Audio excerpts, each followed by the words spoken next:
கண்டிப்பாக நான் சொல்கிறேன் அரசியல் ரீதியாக மிகப்பெரிய பின்னடைவு. அரசியல் மட்டும் கிடையாது, சினிமாவிலையும் இது ஒரு பின்னடைவு. தனி மனித ஒழுக்கம் என்பது தலைவர்களுக்கு கண்டிப்பாக தேவை. அப்போ நீங்கள் சொல்லுவீங்க, சார் அவங்கெல்லாம் இப்படி இருந்தாங்களா, அவங்க வெளிப்படையாக வாழ்க்கையை வச்சுருந்தாங்க அப்படிங்க சொல்கிறது. இவர் வெளிப்படையாக நேற்று இல்லையே, அவங்களே நேற்றுக்கு ட்வீட் போட்டிருக்காங்களே, வெளிப்படையாக வைக்கல, ரகசிய சிநேகிதனேன்னு போட்டிருக்காங்க. ட்வீட் பார்க்கலையாங்க, ரகசிய சிநேகிதனே, எப்படி சிநேகிதனே போட்டிருக்கணும். அதுக்கப்புறம் உண்மை காதல் வெல்லும்னு போட்டிருக்காங்க. இது உண்மை காதல் வெல்லும். ஆனால் ரகசிய சிநேகிதன் போட்டிங்களே, எதுக்கு ரகசியம்? இப்போ புரியுதுங்களா? ஸோ நீங்கள் தோற்றவங்களெல்லாம் நீங்கள் பாருங்கள் சார், இவங்க எல்லாமே அசிங்கப்பட்டவங்க. ஓரங்கட்டி உசுப்புரிய ஒதுங்கி நின்று பசப்புரியன்னு ஒரு பாட்டு வரிலாம் வரும் சார்.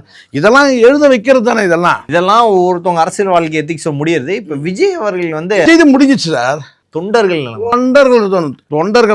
தொண்டர்னு சொல்லாது சார், பொறிக்கிங்கன்னு சொல்லுங்க. நீங்க வெளிப்படையா பேச பயப்படாதீங்க. இல்ல ரசிகர்களோட நிலைமை என்ன? ரசிகர் நீங்க வேணா சொல்லுங்க, இது ரசிகர்கள்னு சொன்னா அந்த சொல்லுங்களா, இந்த விசில் அடிச்சாங்க குஞ்சுகள்ல மாறிடுவான் சார்.